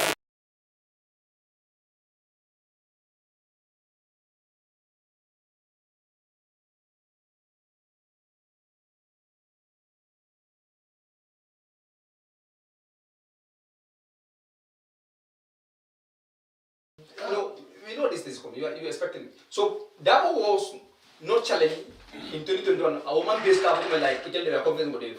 No. You see, Ibrahim, I have to thank Suleiman Savona campaign organizing team very well from the admin secretary, senior admin secretary, when Kala is Dabo, and in Ala entire team Uncle Lamin Mane or Takata entire election team. You see, UDP and Menge this registration. Yeah, Menge this registration. So are you going to the revising? Yes, that's what the law says. So you will go there? Law I will for her. Law I will not revising court. So maybe they will to go. So you have an NPP for the revising court? It's left to them, but law I will not revising court. Law I will not revising court. Because it is to promote the integrity of the election process. Election law can they are that could be form of figure. But I come Brian, what to go? MPP, it lay a long call. Cut the foul member who let the monkey cut the sound. It lay a Yala, you can never go win 75%. In time we are not coming from 53%, 75%. Logically, you political gimmicks. That's more than even gimmicks. Yeah, fam. Well, Mobe, I don't know, Mobe learning, Massa Basokan Duma. I can't find go fly and someone. Yeah, fam. Because minimum telephone about them. So they are just there to play with the minds of if I want. But the ordinary person, me along Baroko, social media, they are more book or neighbors, creation in Tala. Woman may along Galata or Yeba, the Molanda, along Barola, governance system or Yeba, Colata B. Along Barola system at the Corsono B, Nafu Casarakan and Yama. Would you have done the Conim Barola Mascona and Solsonot? And you know why? Yaka Yamaka, Karna, Kana, but in never go for him go carry what under Kata. In never go for it. The issue of NPP, the popularity B. Woman non. NPP all their political, answer me along Polika Diamond back, Polika Figura, Kiliman record. Atemela ba ke be mola ila ya kompindo nga bon leje wore dia ba atemela ba ke ba mana because am bandana ka jambre ba ko ngela ka fudole fana wala blado on camera be camera 200 people on bo blokola kunu ne no fana fayda so fana tebela ba ke na be me na yude wallahi la ila yu groupe do fana biji be alon ko no fana fayda la se already oh my god min do be ga wala ta ko ba me ko la ba jala so me ko ga lo mi ni le ya alon ko ni le so me ko la be ate easy la ni ne wolo ba ni am ko be so men ko definitely there are all indication ko baro men ya try ka push ya ko mos ba be ba ko di mole kan tala divisive force na molte ma siol da ma ko se di ñola comme banko di mol ni lo nal fay no kan bi ya ko wote wokla ka to bi wo sio wolona wolle yalon ko be men ko la bi the best we are in today borlo mas kuna basi kamo so to just conclude what I mean to go until we believe ko hechi dabo we don't need any advice from anybody ko alibula leftele hechi dabo nati usin dabo na pra fen ko one thing me I like that man until we are not fighting for usin dabo to be a president just me I like that one and mantra mfamfa ka fana pra president yalla me mfamfa ka mun pour banko nyaton ka kendo so anu ala wo nyaton ka kendo nyin taman so be ala ko nyaka ki kende akola ay wi tandina le wo ke bala koto so ning ay ala mo kendo tandina ete ne ko mo ka bwakilo ka kelo ke kai kelo ite ositi yaje ko fo ala men se ma ko wo mo fana ke banko mara sa banko di mo se faso no nad nde bu senda ko no ba ko ite ka men dra ko la de ite ka men dra ko min ko ala do mba bundale market ni wo mantra mo blo ko no and that's why I like the UDP most itel war mene ka fo ko men mbe no kan wadule wato le ke buntam 2021 bila tambita yalla mo la men fo parliamentary ka is all done and dusted okay we if it anin telephone abodo do fan tadal behind the o from portal commentale via ko nyame ka tare la su I don't know that start boy because na modo wol portal whatever for time make no you know why we change the way we change the strategy we change the approach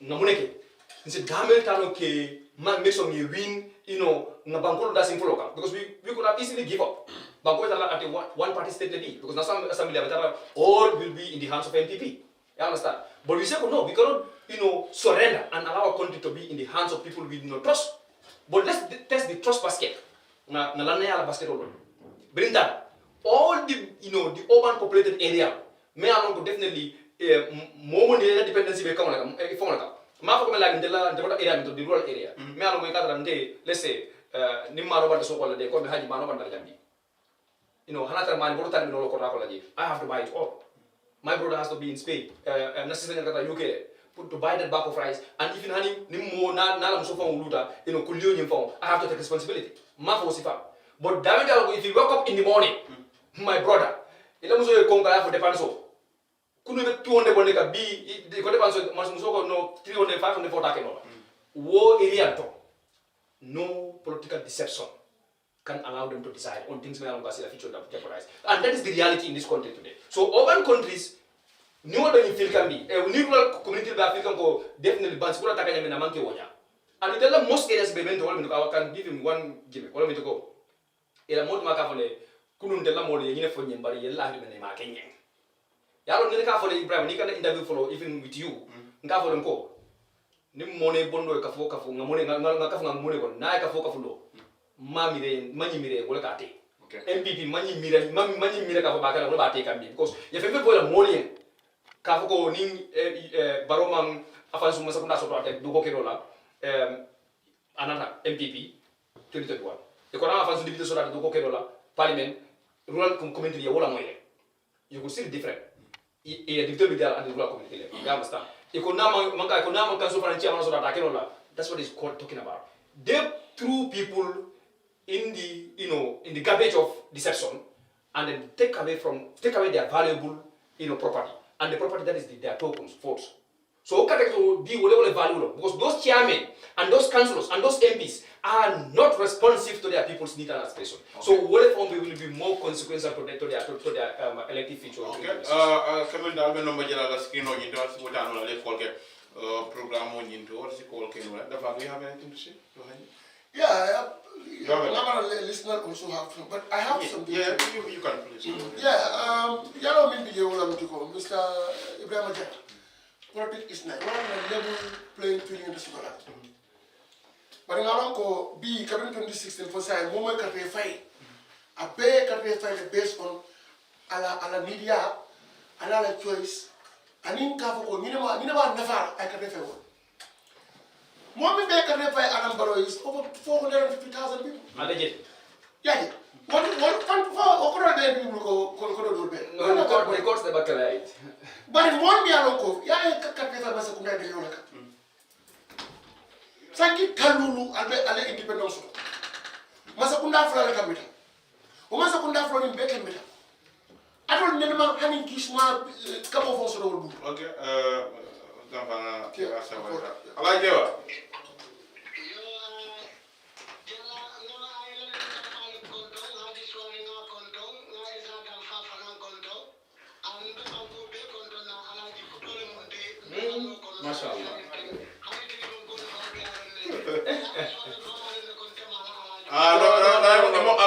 Congratulations.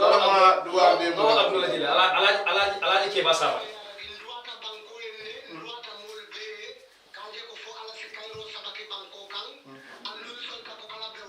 Inshallah.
No.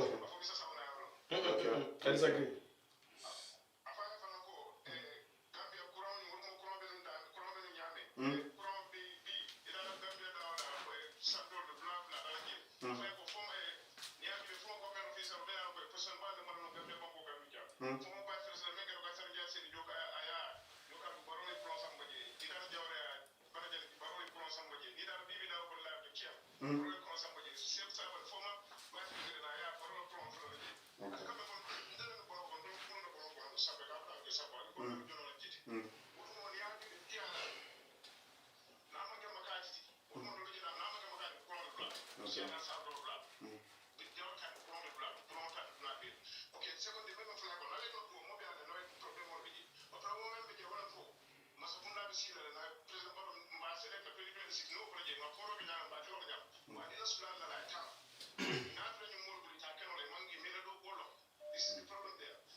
Hello? Sisla. Inimbara. Yo, man. Hello, Sisla, yeah? Yeah, Sisla. Inimbara, man. Abarega.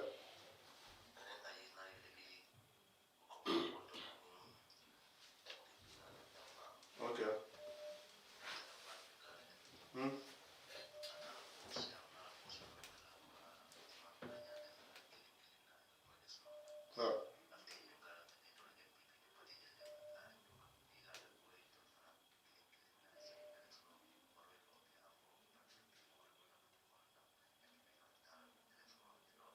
Okay.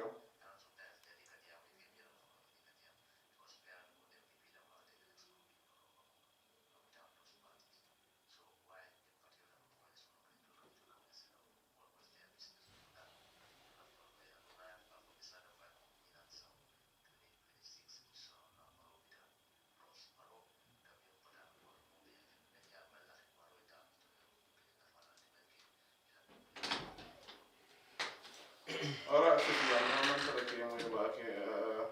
Come on, okay. The technician will shut up, then hello, Mari. Imra, never give it. Okay. Alright, baby, my God.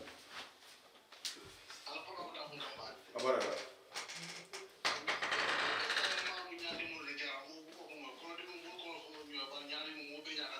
Okay.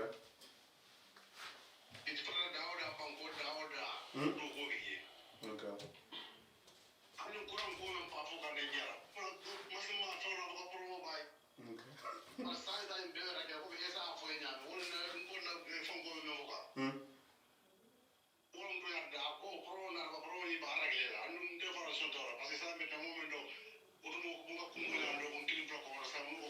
Kalau anda film program oleh Blabi di bidang mana? Jangan kau yang mau film berlagi lagi nanti bidang mana ya dia lagi aku dah lagi adi duran. Kalau kau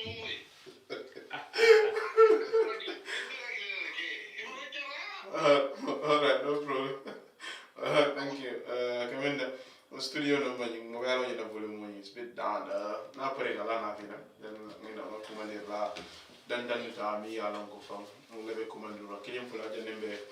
Janjan na natala because the one that molbe commando ke la meni yalan ko wolle be la moy rule lafta pour que amoyde me yalan ko wolle be foga bari ni wo man amon telephone ni manana then we have no choice but akamunda pour que programme ni kala ko jamal do mo jamal be commando la wa fi ka do akamunda that's the problem man tara kamol moy ba ke meni yalan ko wolle be commando ke ka mo jam akamunda we leave it at that okay na la no go for ira mo galo ni okay pour commander la minta but not running go one time we leave it at that so Kalarangala inshallah. Yes, Dampha, do you have anything to say?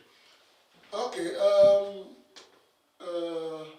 akumata bakele pour commander la fana ye nak of programme ndol ka welcome back because if ananka hakili ni mabanya fay welcome whether ni agree or disagree but it's all part of the program. Okay. Let's see how this one goes.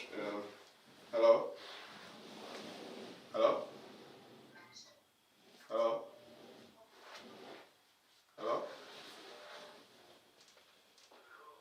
Yeah? Bija man? Yang boleh mau yang ada yang apa kan? Tapi, bukan mau ikut. So Dampha is a role in the Okay, ndebe sarori la mina dro wala mkomen min fon naka no.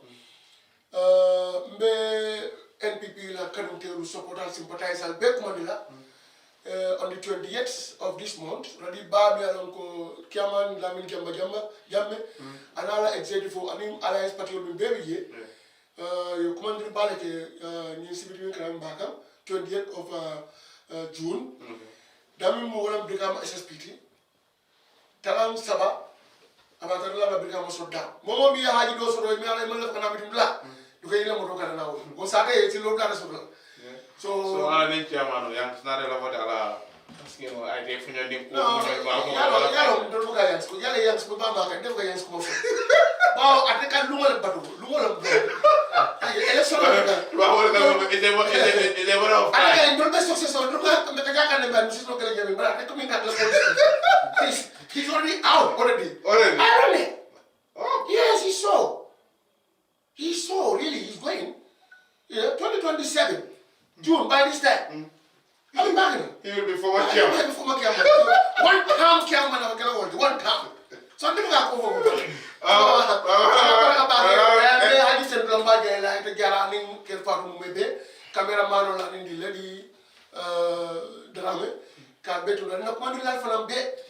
Be arajo fana kontrol na ala ke ba saba bare budung afo ko banne da ko an so le gambe mala bara ko be mingira wol be gara bare sa fo ala ase doa ba arajo kutole mali sa la bare ko doa ga jabil fo ala se gambia yirwa aya fa kairo na kairo min di ala so ke be thank you very much ala baraka haji better la media the debate was quite very nice thank you Haji what do you have to say da ko birika me ba shut down by by No, case. I don't want to go. I let Chairman of Big Camera. So that's what I go. I'm going to let the guy last week. I see them finding no pipeline. And they will not see that.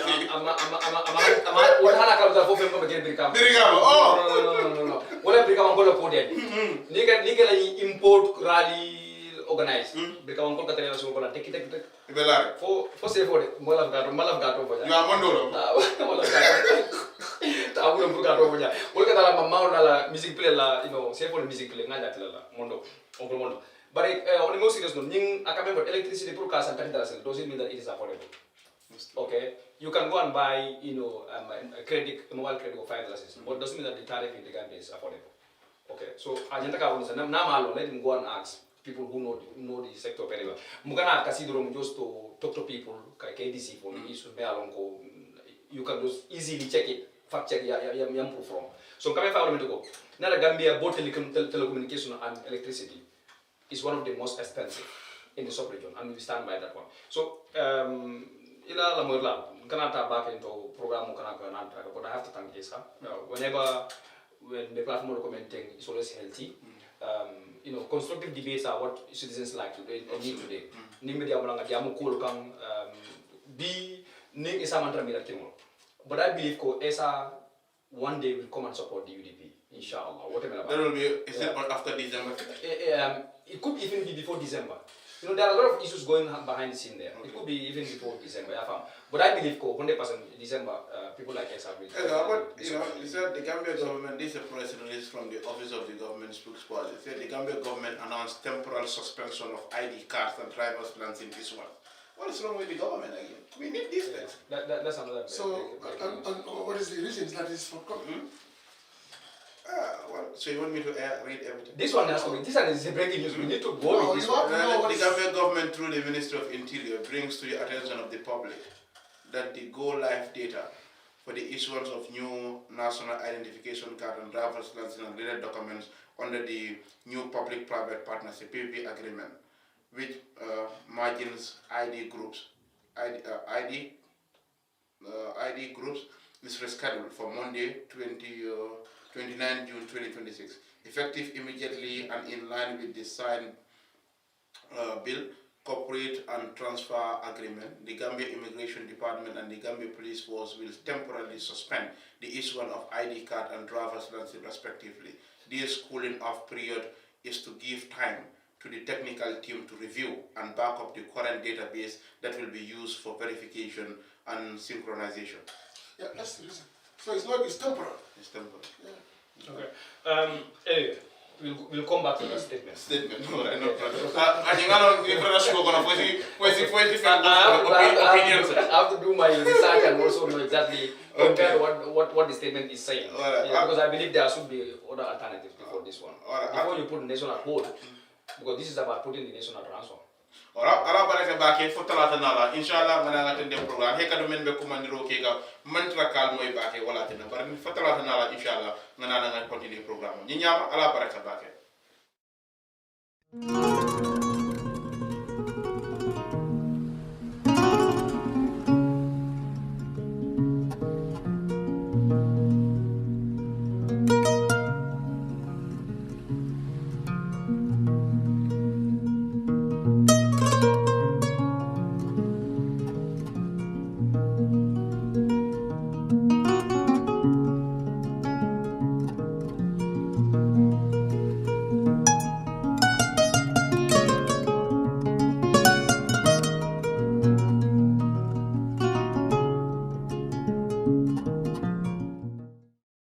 Hello! There's a new update from your favorite GSM operator, AfriCell. For all of you that have struggled to buy cash power beyond $7,000, AfriCell has done it again.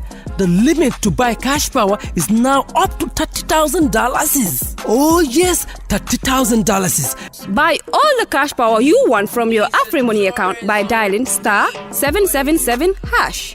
Where AfriCell goes, nobody dares to follow. it's an amazing offer. AfriCell mobile money just got way better. The threshold for cash in and cash out on your AfriMoney has been increased. Where it used to be 10,000 per transaction, now it has been increased to 30,000. Meaning, your AfriMoney account, you can now withdraw and deposit up to $30,000 at once. Cashing in and out just got 3 times easier. For more info, call 777. Where AfriCell goes, nobody dares to follow.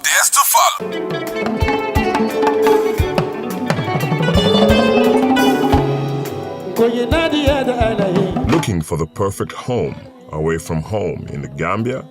Welcome to BC's Residence, your ideal short-stay apartment in the heart of Bundung. Whether you're visiting for business, pleasure, or an extended stay, BC's Residence offers you the comfort, convenience, and privacy you deserve. Enjoy spacious, well-appointed accommodations in a peaceful neighborhood just behind Nusrat High School. Our residence combines modern amenities with authentic Gambian hospitality, ensuring your stay is both comfortable and memorable. At BC's Residence, you are not just booking a room, you're finding your perfect base to explore all that the Gambia has to offer.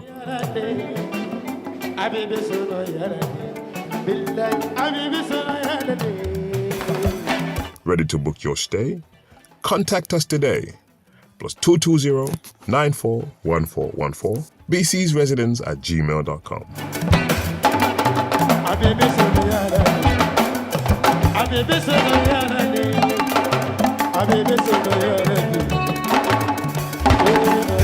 BC's Residence, Bundung, behind Nusrat High School. Your comfort is our priority.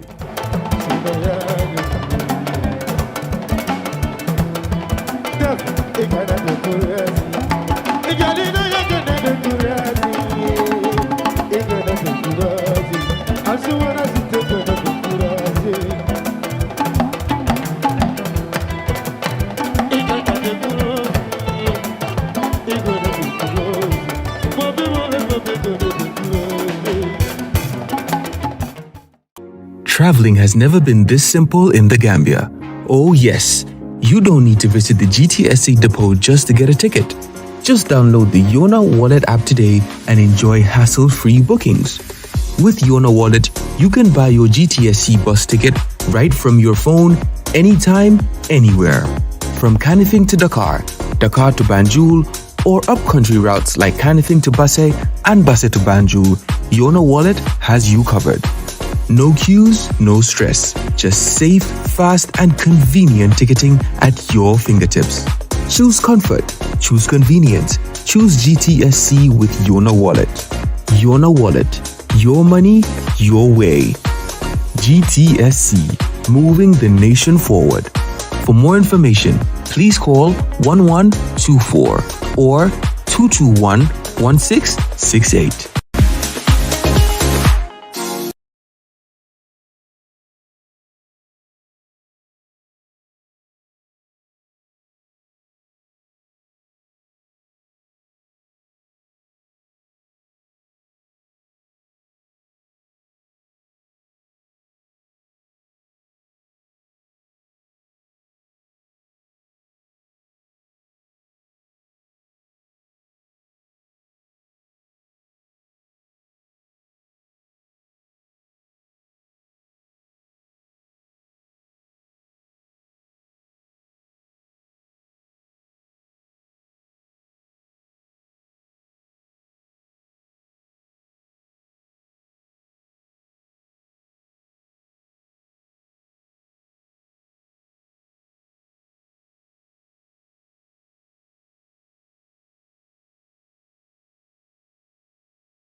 si ɗum no fof no neeɓi immoɗen joni mi ɗowta ma ka place maɓɓe jan waɗen joni iya heɓa ko falaɗa waɗen kisam.